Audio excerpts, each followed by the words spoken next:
So, it's a heck of a day.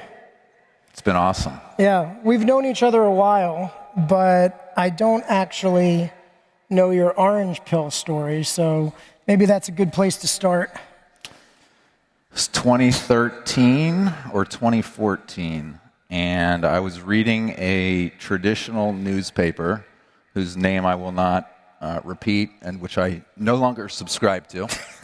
And there was an article about this funny little technology that went from zero to a couple $100 based on nothing. And of course, that got the speculator in me incredibly excited. I said, if this can go from 0 to 200 for nothing, I got to be involved. It could go from 200 to 1,000 based on nothing. Could go to 10,000. So I shipped my ID halfway around the world digitally to some exchange in Eastern Europe, thinking that this may be a chunk of money I was sending away would never see again. But then I actually started following it. I read the white paper. I did the work. I thought about the implications longer term for all kinds of things, from cost of capital within finance and different ways it could change the world, and then just really became an ultimate believer in it for all kinds of reasons. And here we are. So we've just been buying steadily and accumulating over time. And it's been awesome. I'd like to hear your orange pill story. That's actually. OG, man. I didn't realize that. I was around the same time frame. I was working in traditional finance, venture capital, and in particular, we were investing in internet-related companies. So we got pretty good at knowing what the internet was good for, which was transmitting information, all over the world instantly. It was not good for transmitting value. Everybody was petrified of e-commerce, didn't want to put their credit card, online, obviously for good reason. And so part of VC life is, as you know, is you go hit a bunch of technology conferences. I went to a Bitcoin conference in 2013 in Miami, and didn't really have any idea what Bitcoin was when I went.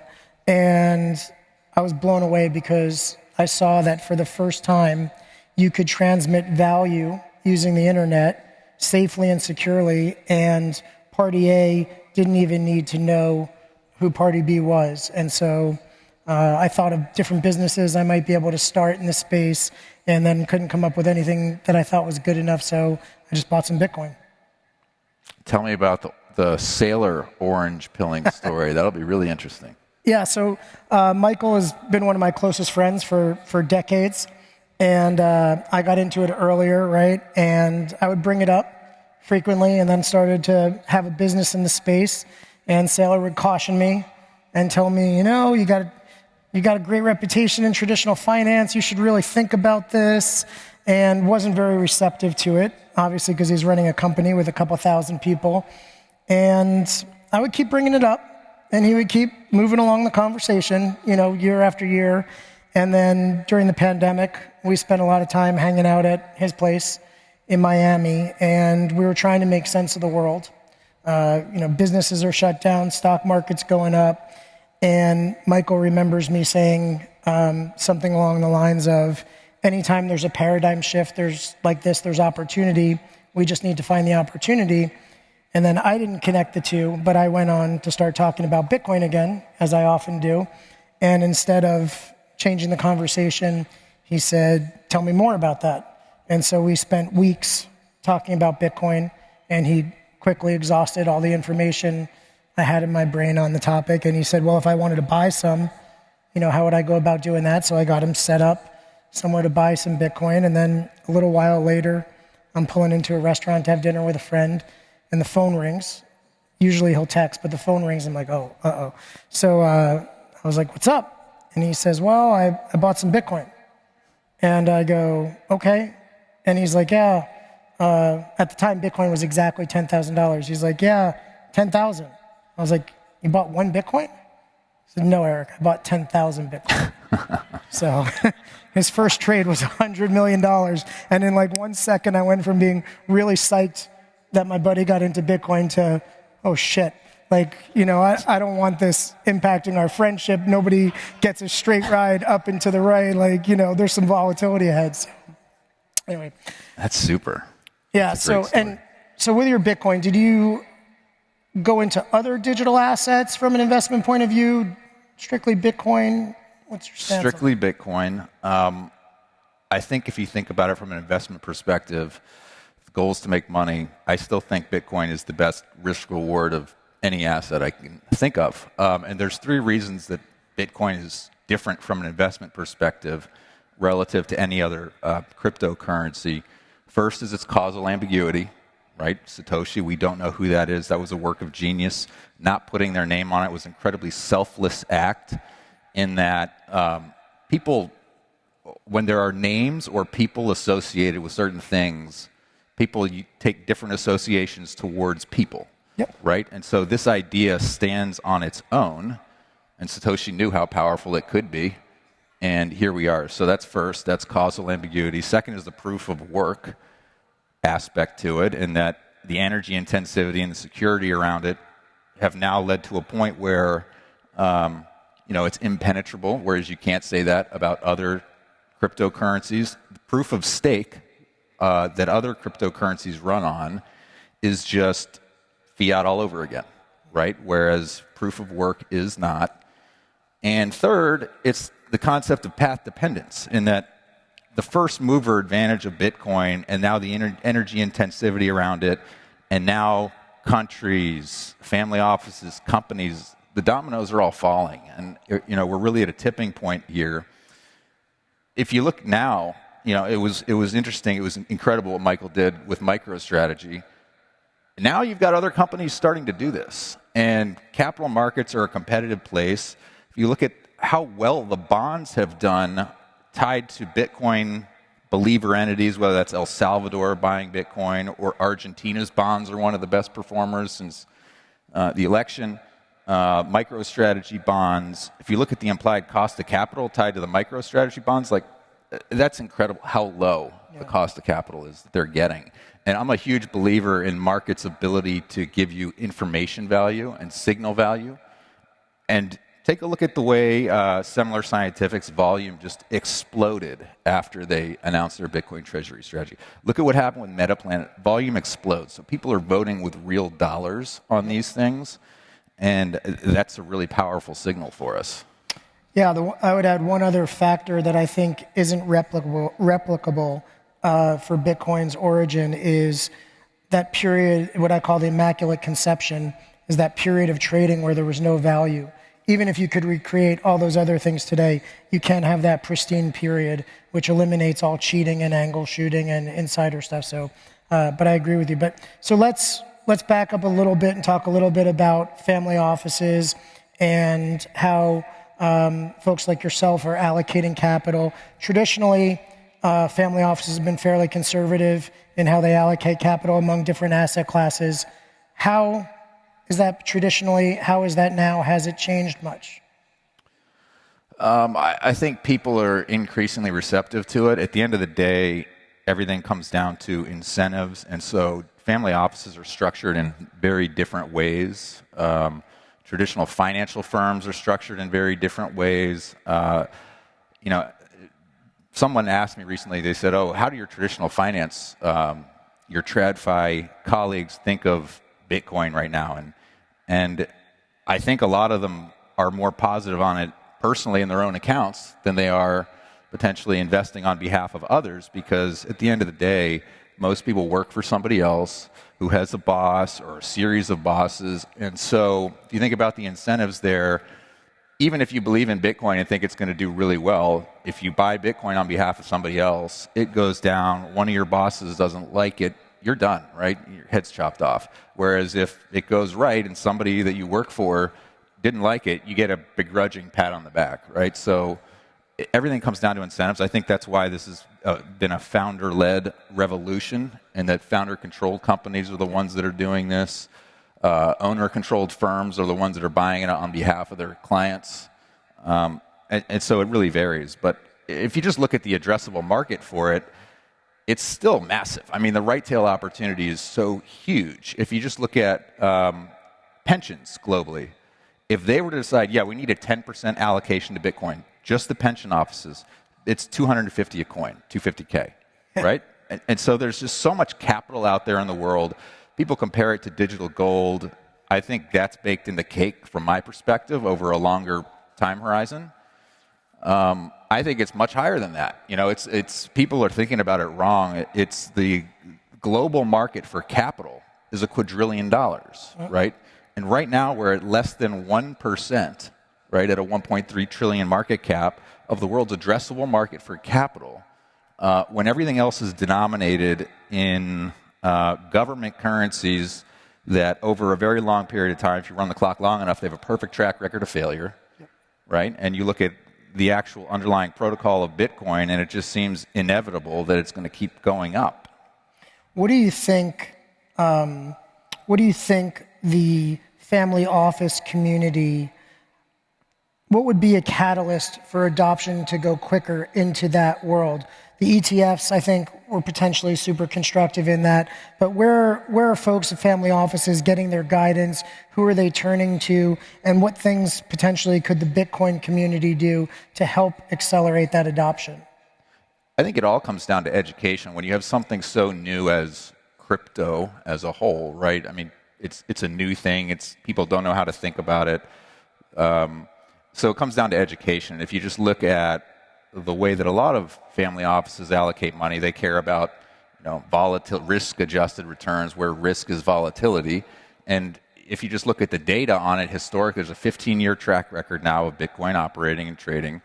And if you add Bitcoin to a portfolio at pretty much any percentage, it improves all of these statistics that these family offices care about massively. So just getting that word out there, showing them, teaching people what it's about. I mean, the worst 4-year IRR, that's just annualized rate of return on Bitcoin, if you cherry pick the worst points for it ever over 4 years, you made 20% a year annualized. There's nothing else out there like that. So just letting people learn about that. I think the worst 4-year IRR moving forward will probably be lower, because guess what? Volatility on Bitcoin's coming down. Over time, it will continue to come down, but once there's no more volatility left around Bitcoin, there will be no returns left either. Yeah, you can't get the upside without volatility either. Exactly right. So it's just a matter of education, I think. What are you seeing in terms of interacting with family offices? Yeah, so usually when I deal with family offices, which are the majority of my clientele, it starts with like the matriarch or patriarch giving me a call, and it's usually some version of my child or my grandchild has been talking about this, and now it's made its way into the media that they respect, whether it's a CNBC or Wall Street Journal thing or presidential candidate. And so then they start taking the first steps, to come check it out and want to, hear more about it. And that seems to transition pretty quickly as long as Bitcoin tends to perform well. They start with a small token allocation, maybe out of faith or respect for their child or grandchild, right? Like, well, my kid thinks this is, the digital gold. All right, I'll throw a couple bucks in it. And then then as the momentum grows, they come back and they say, so what if we wanted to add to that position, And that's kind of, that's how the positions grow. So it's been quite a progression. And now I'm getting a lot less of those calls, and it's more their friends at other family offices have an allocation and word of mouth that way. What I think is a really interesting kind of, thing that a lot of family offices I talk to are wrestling with is the ETFs changed everything, right? And so there's a decision and a difference in knowledge base of whether or not you want to hold Bitcoin and be able to take possession of your Bitcoin, or just kind of the financial aspect of Bitcoin wrapped in an ETF is enough. So be curious your thoughts on the role of the ETFs and how you see that as well. Yeah, so I personally have a variety of custodial solutions. But I think you have to be pragmatic about it as a Bitcoiner. If you're a true Bitcoiner, you realize the more people that own and have access to Bitcoin, the better. Is it ideal that it's in a centralized wrapper? Absolutely not. But you have to meet people where they are and how they operate, right? And that's how you get adoption. And maybe once they then buy the ETF, learn more about it, say, wow, this thing's gone up a lot, I should potentially think about owning it in other ways. And then maybe they take an in-kind redemption from the ETF, maybe one day, or they decide to self-custody themselves. And so it's just a matter of time, I think. Like I said, the world's a competitive place, and when people see these other companies that are coming out with Bitcoin treasury strategies outperform, they're going to want to start financing that. They're going to want to start buying those types of things. So it's just, it is inevitable, I think. Yeah, I agree. I think the significance of the ETFs is not fully appreciated yet globally. I think crossing that regulatory chasm, once you get that, SEC blessed security circulating in the hands of pension funds, endowment funds, and the likes in people's retirement accounts, you can't put that genie back in the bottle. So from a regulatory point of view, I think that's massive. And then I think the other thing that I think about the ETFs that is really significant is there are a lot of countries in the world where capital controls are the single most important thing, like China or Russia or somebody's not about to let people take their assets out of the country. And so they're very reluctant and very restrictive of letting people have access to Bitcoin because you can walk out of China, remember your 12 words, and go access your Bitcoin from anywhere in the world. But the ETF is kind of like domesticated Bitcoin versus wild Bitcoin. And so there's like that wrapper that you can't take your exchange-traded product out of the country. So I think that the ETFs are going to be embraced by countries like China, and there's an ungodly amount of money that could potentially come in to the ETFs in China and things like that for Bitcoin. And the other thing I think that's really important is these ETFs are depository receipts, right? As you know, which means that if you put $1 million into one of the, BlackRock's, Bitcoin ETF, they have to go out and buy $1 million worth of spot Bitcoin. So I think they're generally very positive, and exactly to your point, Bitcoin is all about freedom. So I think people should be free to Bitcoin any way they want, hold for any duration they want, have whatever allocation they want.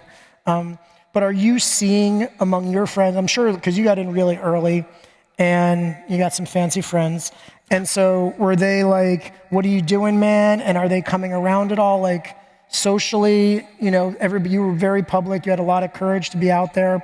Are folks, of your ilk now coming up to you inquiring about it, or just saying, hey, congrats kind of thing? People don't ask me that much about it. Maybe they just see me making enough public statements about it and know that I'm out there. I don't know. I wear my Bitcoin hat all the time. People generally don't ask me about it. I hope that's because they're doing their own education. I like to give out Bitcoin to people to help them come on board and learn more about it. You do what you can. I try and do it in a scalable way. I try and do it in writing, putting it out there. I think that's one of the best ways to do it. But what were the sources of information that you used to go up the learning curve, and which sources of information do you think are the most constructive for the high net worth individual that we can maybe kind of help promote more and get in their hands more easily?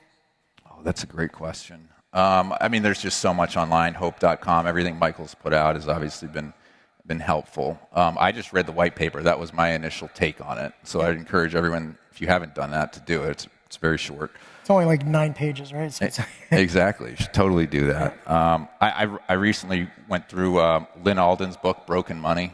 That's been awesome. Super helpful. There's also a good half-an-hour video of it or something for those that don't want to read it, which is great too. There you go. So those types of things. But there's a lot out there. Just going through the numbers, I think, is what gets me most excited about it. And the expanding liquidity, adoption.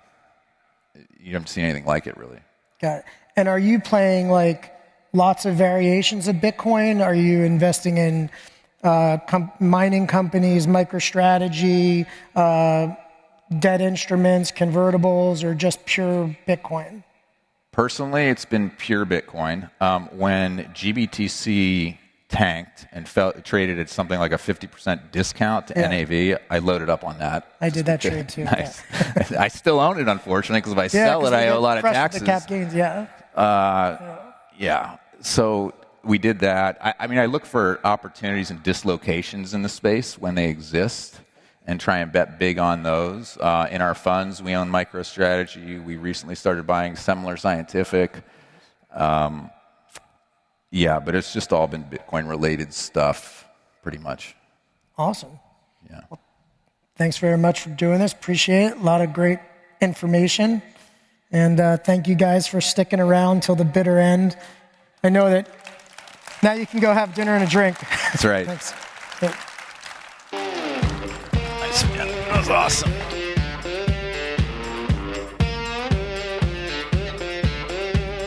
The Bitcoin Conference. We started with a dream to build a community focused on Bitcoin. It all started in 2019 in the heart of San Francisco, the first major Bitcoin conference in years that kickstarted a revolution. And then Miami, a place where enthusiasts, developers, dreamers, and innovators could come together to make Bitcoin better. It has been an amazing 5 years and 8 conferences, thanks to all of you. Bitcoin Conference has become the largest premier global Bitcoin gathering in the world, leading hyper-Bitcoinization. While Miami was incredible, it was time to set the stage for Bitcoin in a new city. So we took the conference on the road. Nashville, Tennessee was the obvious choice, a city known for music and freedom.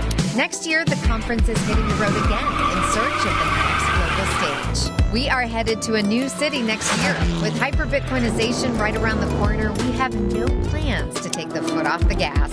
Find out where we are headed next. Scan the QR code and be at the main stage for the big announcement.